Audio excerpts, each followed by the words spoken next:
মুস্তাফিজ চলে আসায় চেন্নাইয়ের পরবর্তী ম্যাচের প্রতিপক্ষ হায়দ্রাবাদের মালকিন কাবিয়া মারান লাইভ এসে নাচতে নাচতে উল্লাসে একই বললেন, যা রীতিমতো চমকে দিল সবাইকে। দর্শক, আইপিএল রেখে দেশে ফিরে এসেছেন মুস্তাফিজুর রহমান। এদিকে চেন্নাই আগামী 5 এপ্রিল সানরাইজ হায়দ্রাবাদের বিপক্ষে খেলতে নামবে। বাংলাদেশ সময় রাত 8টায় শুরু হবে এই ম্যাচটি। আর এই ম্যাচ খেলার আগে চেন্নাই থেকে মুস্তাফিজুর রহমান চলে এসেছেন সরাসরি ঢাকায়, কেননা বাংলাদেশে আছে জিম্বাবুয়ে দল। খেলবে 5 ম্যাচের টি-20 সিরিজ। মে মাসে জিম্বাবুয়ের বিপক্ষে এই টি-20 সিরিজ খেলেই বাংলাদেশ দল উড়াল দিবে যুক্তরাষ্ট্রে টি-20 বিশ্বকাপ খেলতে।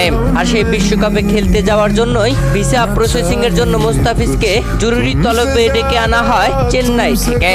আর ভিসা প্রসেসিং হতে বেশ কয়েকদিন সময় লাগবে। আর মুস্তাফিজুর রহমানের এই ভিসা প্রসেসিং করতে পাসপোর্ট জমা দিতে হবে, যার কারণে মুস্তাফিজুর রহমান চেন্নাইয়ের হয়ে বেশ কয়েকটা ম্যাচ মিস করতে পারেন। এদিকে আগামী 5 এপ্রিল চেন্নাইয়ের বিপক্ষে ম্যাচ খেলতে নামছে সানরাইজ হায়দ্রাবাদ।